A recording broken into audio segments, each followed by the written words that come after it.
Have a blessed Sunday, everyone. Yes, this is it, Sunday. It's the Lord's Day. So tayo po ngayon ay naka-pink. That's my favorite color, pink. So pupunta tayo sa church niyan dahil tayo maaga. Maaga. Ang start po ng church natin ay 8 a.m. So super aga, diba? So tayo ay morning person for today's video. At ay tatayo syempre. First service tayo Ano ba? Syempre, malapit na. Yan nga. Malapit na ako sa church yan. Walking na kami yan.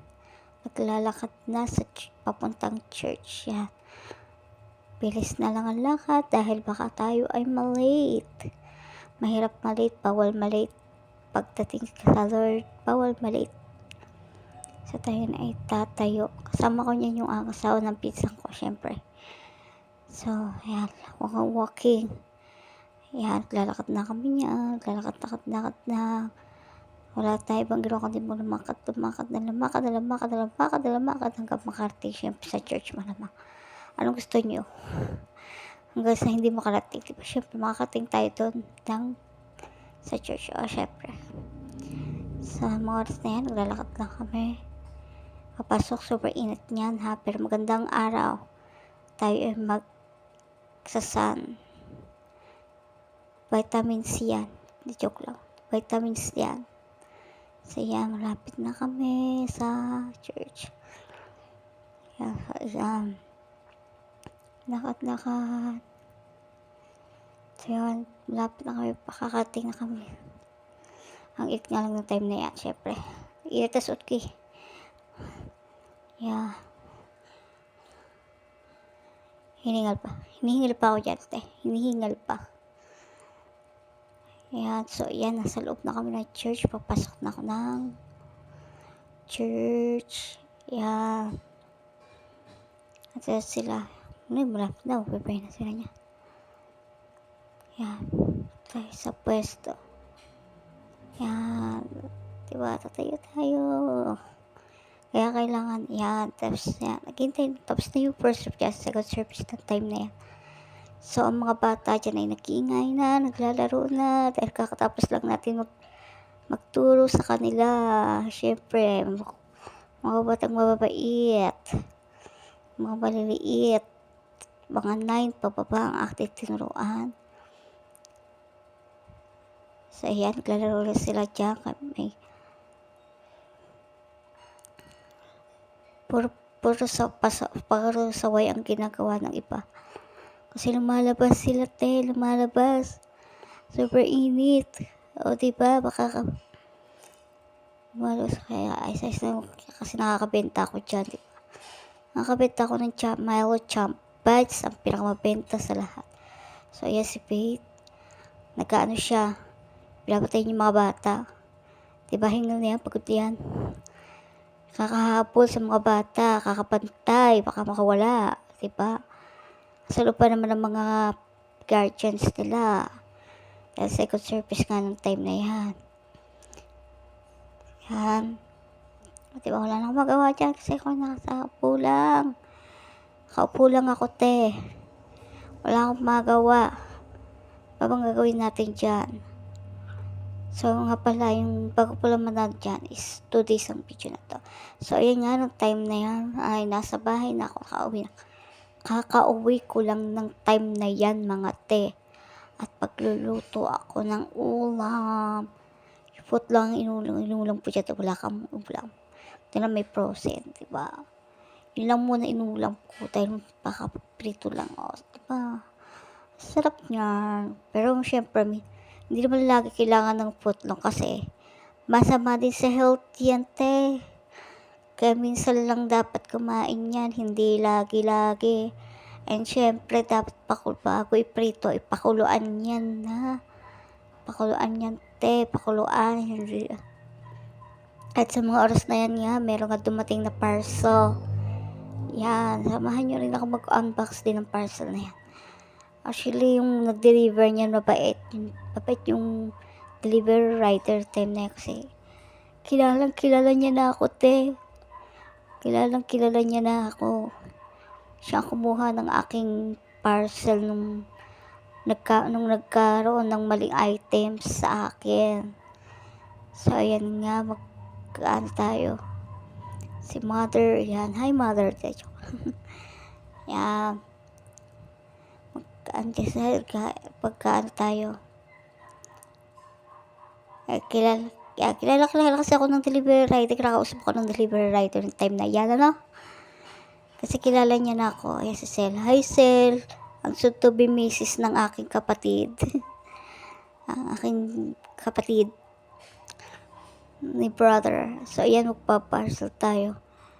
Mag-unbox tayo ng parcel. So, ayan ang parcel. Hawak na hawak ko na yan. Ayan, ay para sa mabait. Kung kayo pa may mabait, umorder na kayo yan. Yan ay yung repel. Teka, pusahin ko muna. Ay, mabait. Para sa mabait yan, ha. Para hindi naman ako sa dami namin kayo dito, eh. Yan, hirap na hirap ako mag-open yan, te. Super secured ang parcel na yan. Actually, hindi ako nagbayad niya ng mother ko kasi sa kanya yan, di ba? Pero kwento lang yan.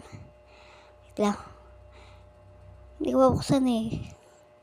So, yan. Super secured naman, te. May bubble pa, no? Pasensyahan nyo na, may damit sa likod. Nilabhan kasi. Yan. Ang hirap talagang buksan niya. So, hindi. Yan. Bukas na pala. bukas na. So, yan. Okay, pero yan. Ito yung spray. Gamit ito pag-spray. And ayan yung sinasabi sa inyo.